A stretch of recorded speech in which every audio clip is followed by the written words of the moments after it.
ओम नमः शिवाय। आपके अपने YouTube चैनल जय मां कंजक में आपका बहुत बहुत स्वागत है। भगवान भोलेनाथ व माता पार्वती की कृपा आप और आपके परिवार पर सदा सर्वदा बनी रहे। श्री शिव महापुराण की कथाओं को आगे बढ़ाते हुए आज की कथा हम ब्रह्मा जी का मोहित होना अध्याय से करेंगे।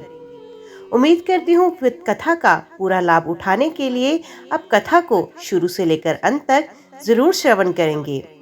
ओम नमः शिवाय। ब्रह्मा जी नारद का संवाद। ब्रह्मा जी बोले, हे नारद, उसके उपरांत मेरी आज्ञा पाकर महादेव जी ने अग्नि की स्थापना कराई तथा अपनी प्राण वल्लभा पत्नी पार्वती को अपने आगे बिठाकर चारों वेद ऋग्वेद, यजुर्वेद, अथर्ववेद तथा सामवेद के मंत्रों द्वारा हवन कराकर उसमें आहुतियां दी। उस समय पार्वती की भाई मेनाक ने उनके हाथों में खीलें दी। फिर लोक मर्यादा के अनुसार भगवान शिव और देवी पार्वती अग्नि के फेरे लेने लगे।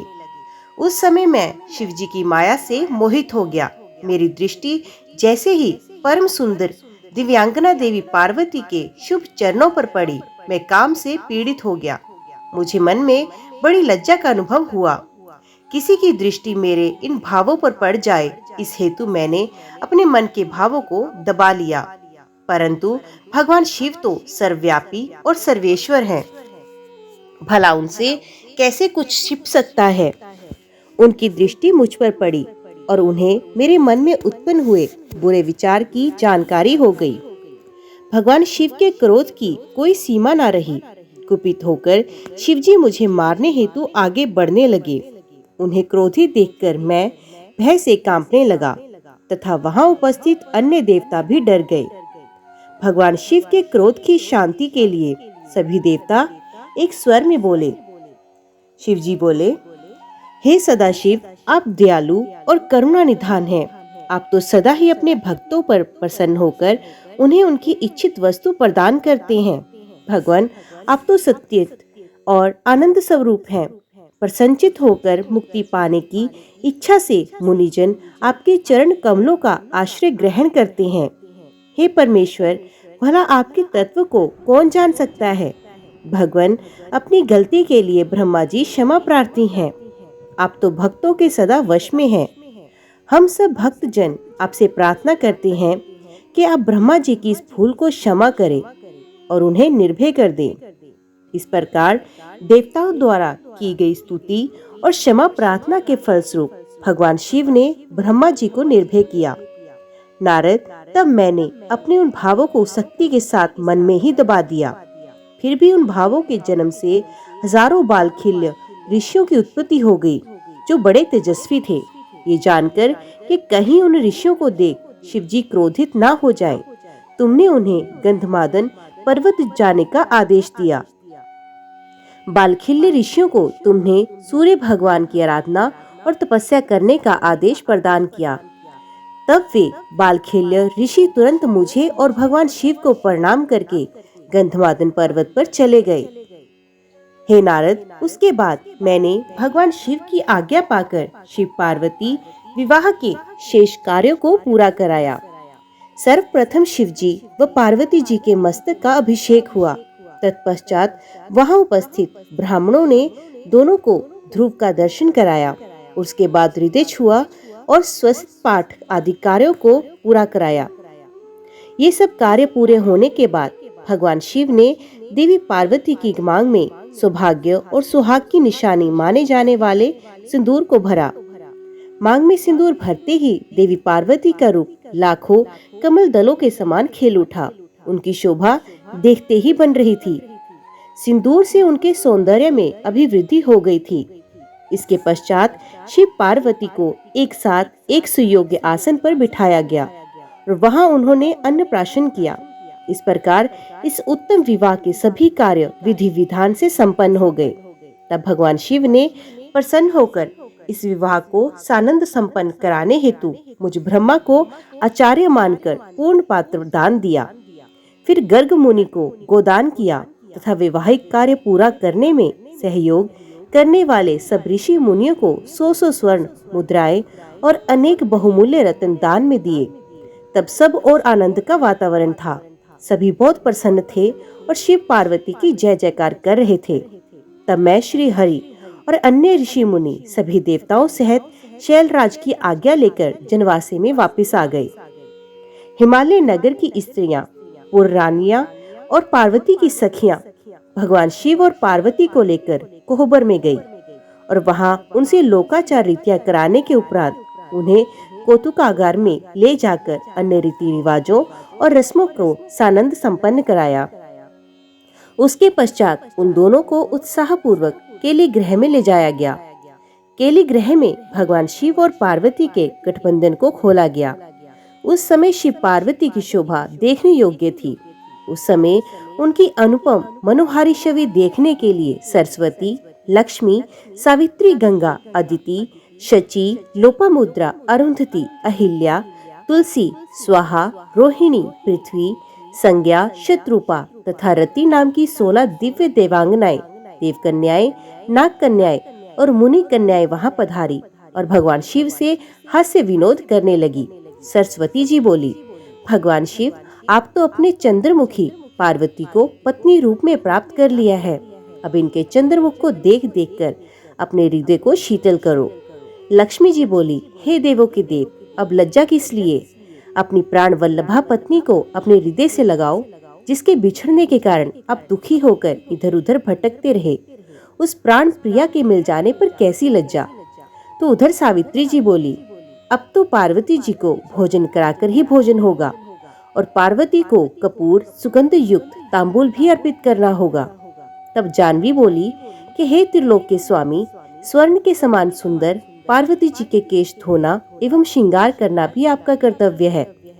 इस पर शची कहने लगी कि हे सदाशिव, जिन पार्वती को पाने के लिए आप सदा आतुर थे तथा जिनके वियोग के दिन आपने विलाप कर करके बिताए, आज वही पार्वती जब आपकी पत्नी बनकर आपके साथ विराजमान है, तो फिर काहे का संकोच?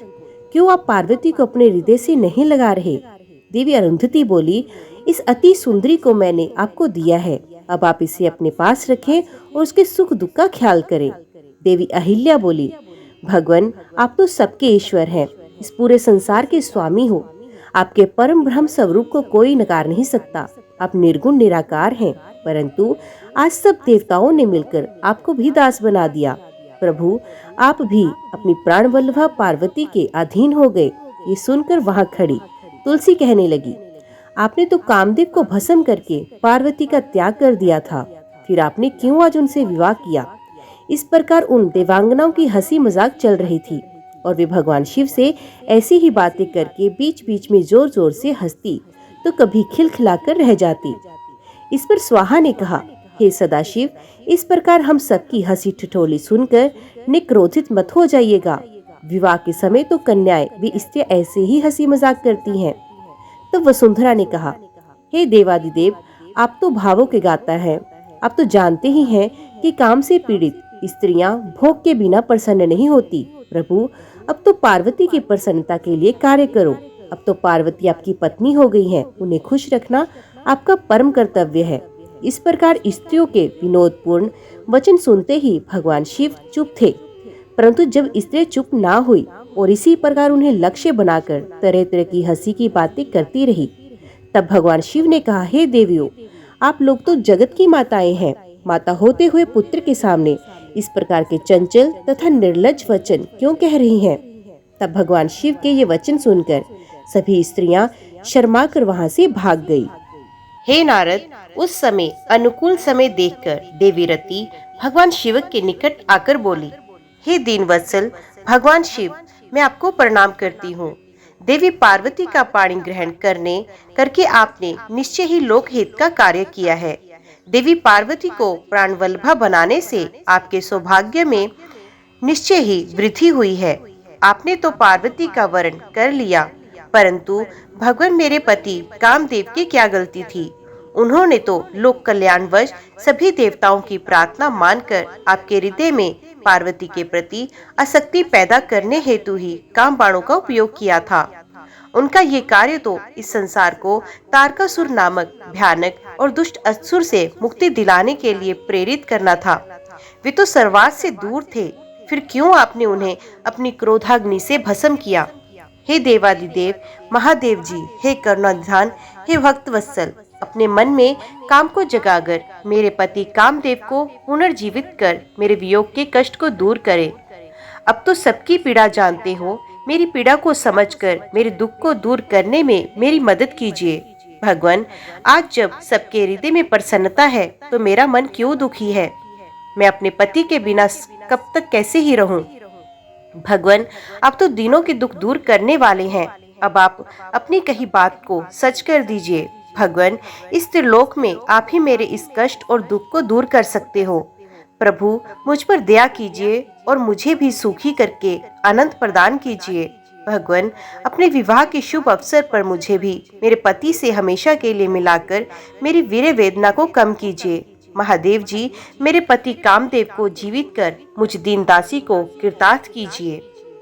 ऐसा कहकर देवी रति ने अपने दुपट्टे की गांठ में बंधी अपने पति कामदेव के शरीर की भस्म को भगवान शिव के सामने रख दिया और जोर जोर से रोते रोते भगवान शिव शंकर से कामदेव को जीवित करने की प्रार्थना करने लगी।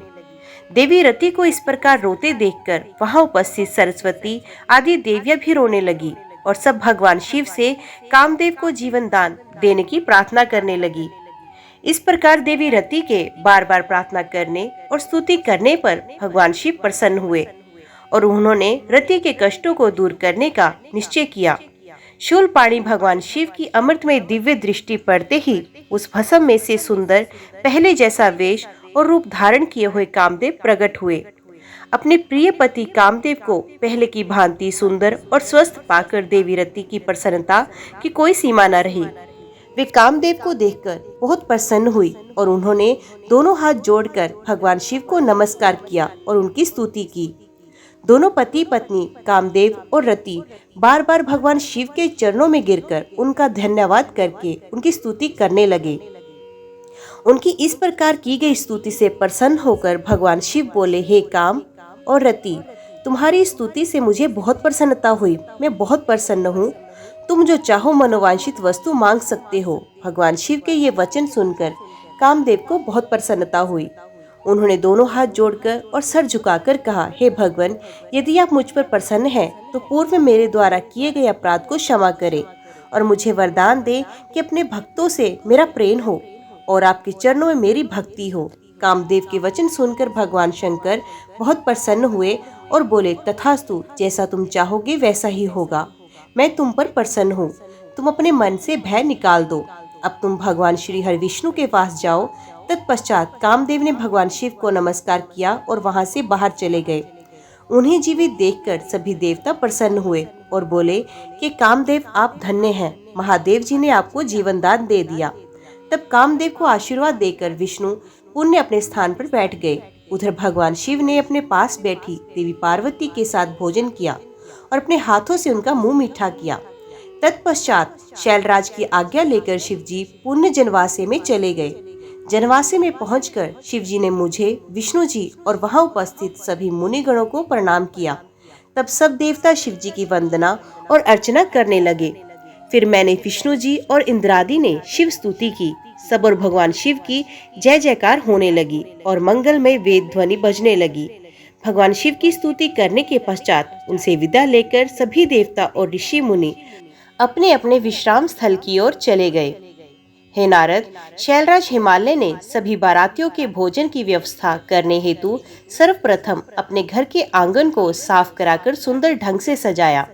तत्पश्चात गिरिराज हिमालय ने अपने पुत्र मैनाक आदि को जनवासे में भेजकर भोजन करने हेतु सभी देवी देवताओं, साधु संतों, ऋषि मुनियों, शिवगणों, देवगणों सहित विष्णु और भक्त वत्सल भगवान शिव को भोजन के लिए आमंत्रित किया। तब सभी देवताओं को साथ लेकर सदाशिव भोजन करने के लिए वहां पधारे। हिमालय ने पधारे हुए सभी देवताओं और भगवान शिव का बहुत आदर सत्कार किया और उन्हें उत्तम आसनों पर बिठाया। अनेकों प्रकार के भोजन परोसे गए तथा गिरिराज ने सबसे भोजन ग्रहण करने की प्रार्थना की।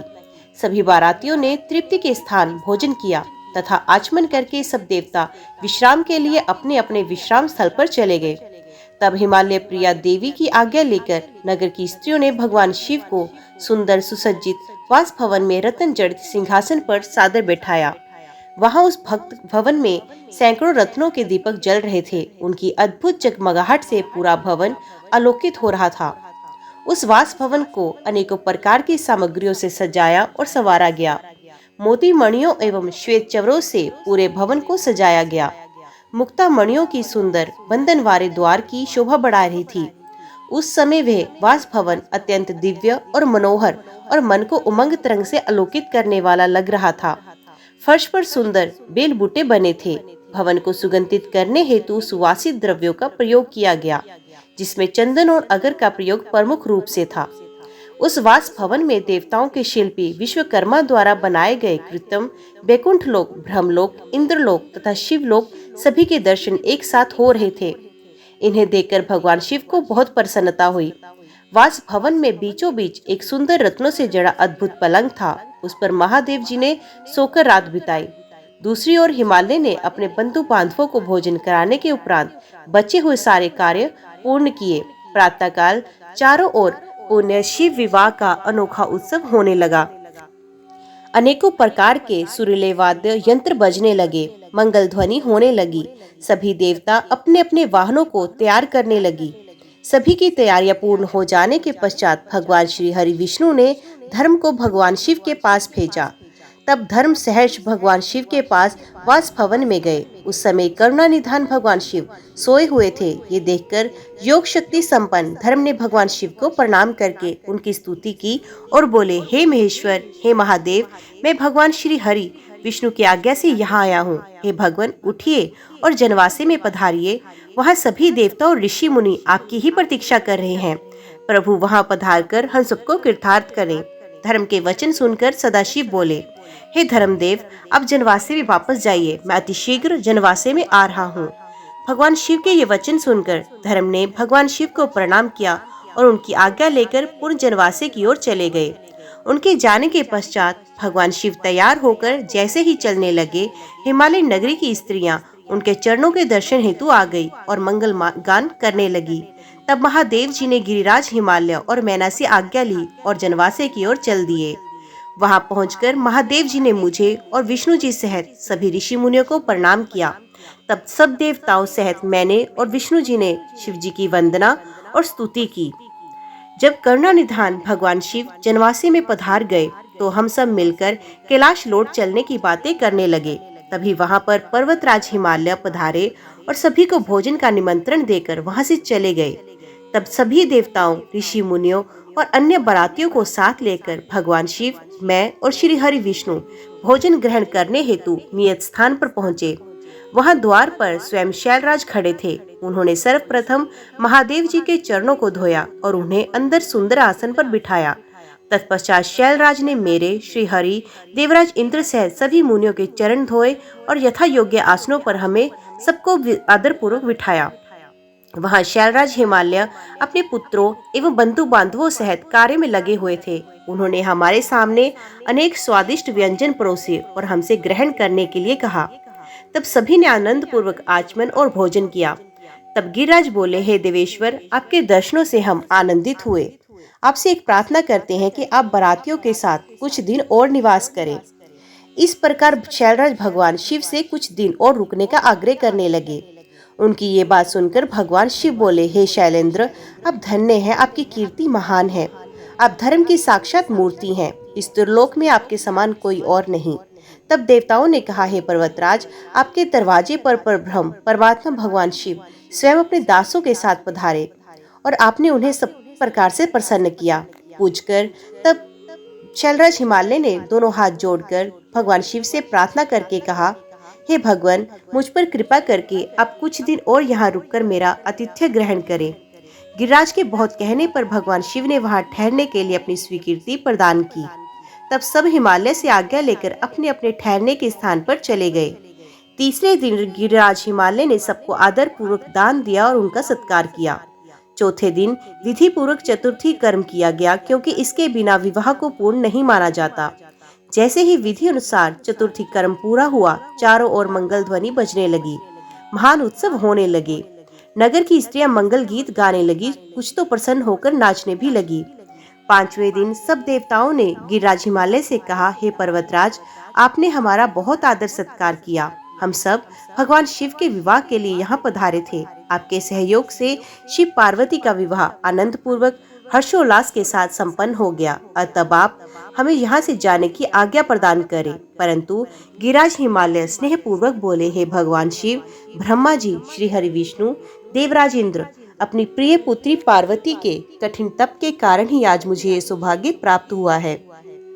जगत के कर्ता, पालक, संहारक सभी देवता और महान ऋषि मुनि एक साथ मेरे घर की शोभा बढ़ाने आए हैं। आप सबकी एक साथ सेवा करने का जो शुभ अवसर मुझे प्राप्त हुआ है, उसका पूरा आनंद आप मुझे उठाने दीजिए। हे देवादिदेव, आपने इस तुच्छ भक्त पर इतनी सी कृपा कर दीजिए। इस प्रकार पर्वतों के राजा हिमालय ने अनेकानेक तरीके से सब देवताओं सहित शिवजी की बहुत अनुनय विनय की और इस प्रकार उन्हें हठपूर्वक कुछ दिन और रोक लिया। हिमालय ने सबका बहुत सेवा सत्कार किया। उन्होंने सभी का विशेष ख्याल रखा, सभी की आवश्यकताओं का पूरा ध्यान रखा जाता। शैलराज ने देवताओं के लिए हर संभव सुविधा उपलब्ध कराई। इस प्रकार खूब आदर सत्कार करके सबका मन जीत लिया। जब बहुत दिन बीत गए तब देवताओं ने शैलराज हिमालय के पास सप्तऋषियों को भेजा ताकि वे देवी मैना और उनके पति पर्वताज हिमालय को बारात विदा करने के लिए तैयार करें। तब वे सप्तऋषि प्रसन्न हृदय से शैलराज हिमालय के पास पहुंचे और उनके भाग्य की सराहना करने लगे कि अपने अहोभाग्य है जो स्वयं भगवान शिव आपके दामाद बने। पर्वतराज, आपने अपनी पुत्री पार्वती की शास्त्रों एवं वेदों के अनुसार भगवान शिव की पत्नी बनाकर उन्हें सौंप दिया है। कन्यादान तभी पूर्ण माना जाता है जब कन्या को बारात के साथ विदा किया जाए। इसलिए अब भी सहज देवी पार्वती को भगवान शिव के साथ सादर विदा कीजिए, तभी कन्यादान की रस्म पूरी होगी। तब मैना और उनके पति गिरिराज हिमालय बारात को विदा करने के लिए राजी हुए। जब भगवान शिव और सभी देवता, सभी ऋषि मुनि विदा लेकर कैलाश पर्वत की ओर चलने लगे, तब देवी मैना जोर जोर से रोने लगी और बोली, हे कृपा निधान भगवान शिव, मेरी पुत्री पार्वती का ध्यान रखिएगा। मेरी पुत्री आपकी परम भक्त है। सोते जागते वे सिर्फ आपके चरणों का ही ध्यान करती है। आप सदा उसके हृदय में विराजमान रहते हैं। आपके गुणगान करते हुए नहीं थकती और आपकी निंदा कतई नहीं सुन सकती। यदि मेरी बच्ची से जाने अनजाने में कोई अपराध हो जाए तो उसे क्षमा कीजिएगा। आप तो भक्त वत्सल है, करुणा निधान है। मेरी पुत्री पर अपनी कृपा दृष्टि बनाए रखिएगा। ऐसा कहकर मैंने अपनी पुत्री भगवान शिव को सौंप दी। कितनी आश्चर्य की बात है कि ये प्रत्येक माता पिता इस बात को जानते हैं कि बेटियां धान के पौधे की तरह होती हैं। वे जहाँ जन्मती हैं वहाँ वृद्धि तो प्राप्त नहीं होती, फिर भी उसकी विदाई के समय वे दुखी होती हैं। अनजाने ही अपनी आंखों में आंसू की झड़ी कैसे लग जाती है। अपनी प्रिय पुत्री पार्वती के वियोग को सोचते ही वे मूर्छित होकर जमीन पर गिर पड़ी। तब उनके मुंह पर जल की बूंदें डालकर उन्हें होश में लाया गया। तब सदाशिव ने देवी मैना को अनेकों प्रकार से समझाया ताकि वे अपना दुख भूल जाएं। फिर कुछ समय के लिए मैना और पार्वती को अकेला छोड़कर भगवान शिव सब देवताओं व अपने गणों को साथ लेकर हिमालय से आज्ञा लेकर चल दिए। हिमालय नगरी के एक सुंदर बगीचे में बैठकर वे प्रसन्नता पूर्वक भगवान शिव की प्राणवल्लभा देवी पार्वती की आगमन की बाट सजोए उनकी प्रतीक्षा करने लगे। वे शिवगण प्रसन्नता पूर्वक प्रभु महादेव जी की जय जयकार कर रहे थे। ओम नमः शिवाय। आज की वीडियो में इतना ही।